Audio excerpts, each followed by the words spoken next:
In the past two lessons, we've looked at pricing options based on their characteristics and also using put-call parity, which is essentially pricing options in relation to other options. In this lesson, we shall learn how to price options based on the price of the underlying using the binomial model. To conclude this segment on the valuation of options, we shall examine the circumstances that can cause the values of American and European options to differ. Let's get started. Recall from quantitative methods that a binomial model is based on the idea that over the next period, a value will change to one of two possible values, one for the up move and the other for the down move. To construct a binomial model, we need to know the beginning asset value, the size of the up move and down move, and the probabilities of the up move and down move occurring. To illustrate, consider a share of stock currently priced at $50. An analyst wants to estimate the expected price of the stock after 1 year. She estimates that the size of an up move is 25%.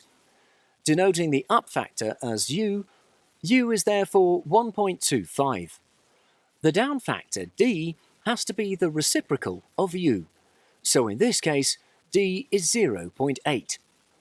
She also estimated that the probability of an up move is 0.6. Since they are mutually exclusive, the probability of a down move is therefore 0.4.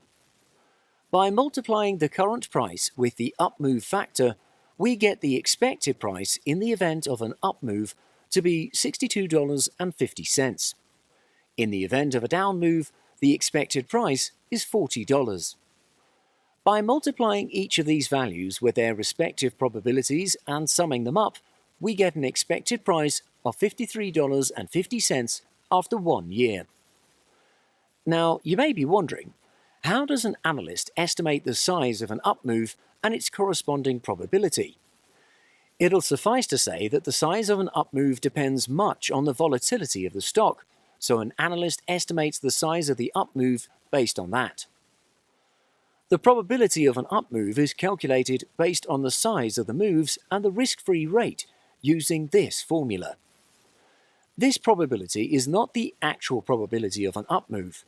It's known as the risk-neutral pseudo-probability of an up move, and is commonly denoted with the symbol pi.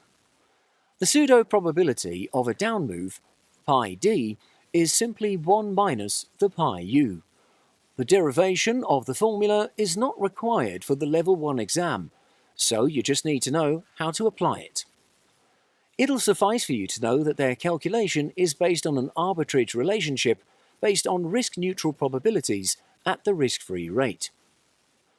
Let's quickly determine if the probabilities quoted by the analyst are pseudo-probabilities. Assuming a 7% risk-free rate, let's calculate the risk-neutral pseudo-probability of an up move. Plugging in the figures into the formula, we get pi u as 0.6 and pi d as 0.4. So indeed, the probabilities from the analyst are pseudo-probabilities. So how does the binomial tree help us to decide on the value of an option? We know that options are derivatives, in which its performance is based solely on its underlying.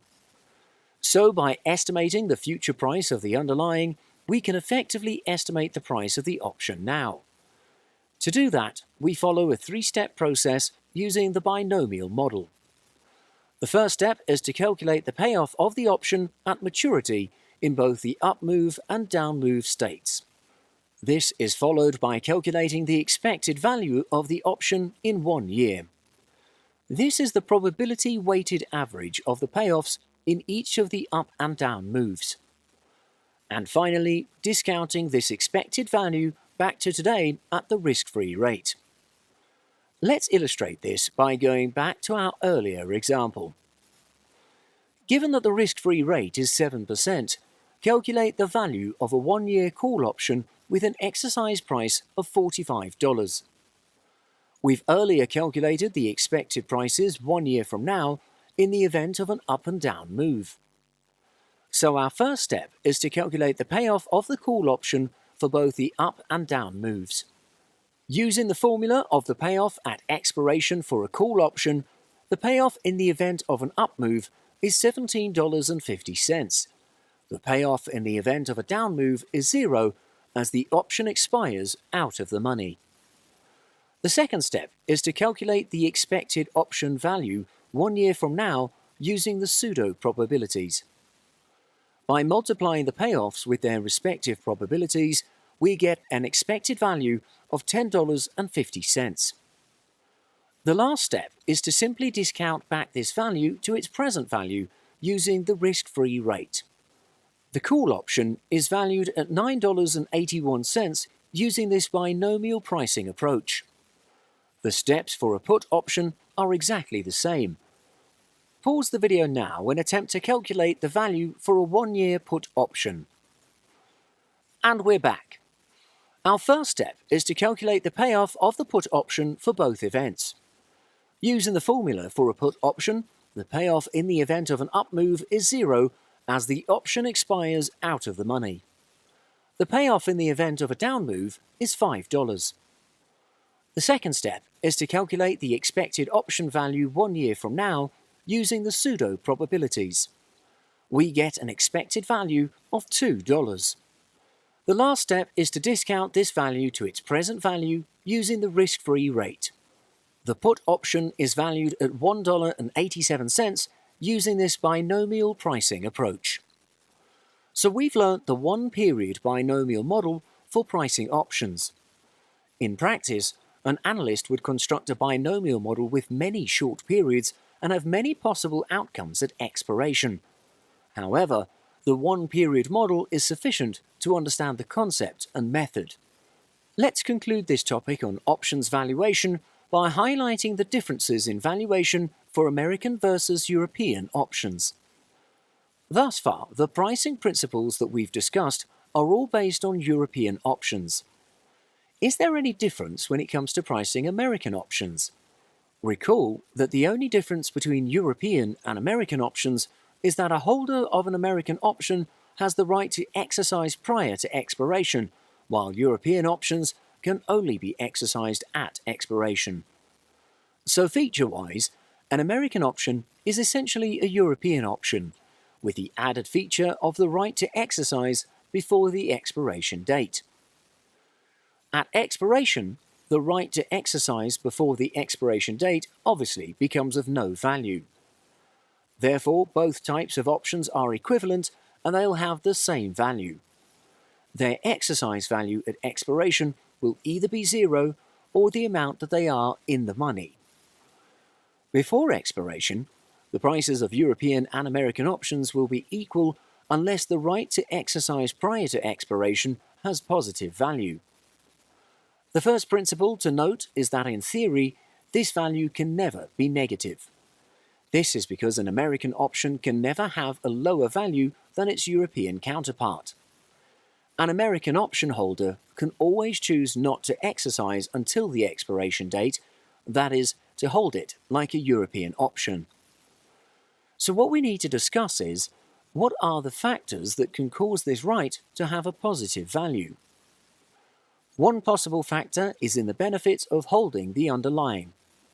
If the underlying is a stock and pays dividends, when a stock goes ex-dividend, its price instantaneously falls. The dividend goes to the short. An investor holding a call option may find it worthwhile to exercise the call just before the stock goes ex-dividend. The capture of the dividend, thereby avoiding the ex-dividend drop in the price of the underlying, can make early exercise worthwhile. If the underlying is a bond, coupon interest can also motivate early exercise.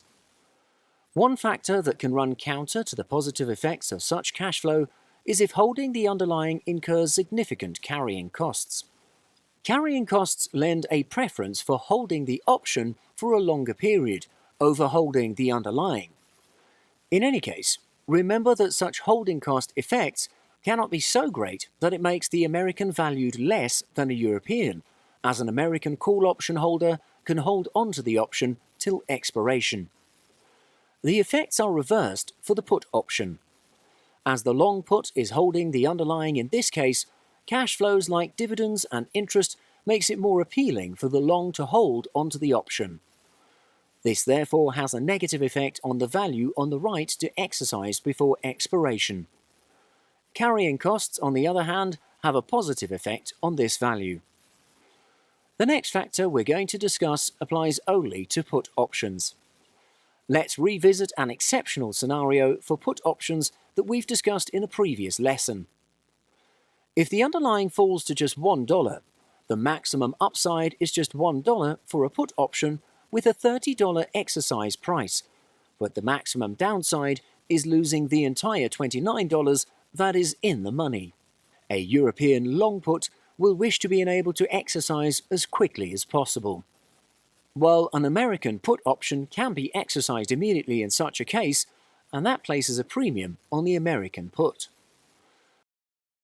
And that concludes this lesson on CFA Level 1 derivatives. Thank you for watching, and do attempt the post-lesson quizzes to reinforce your understanding.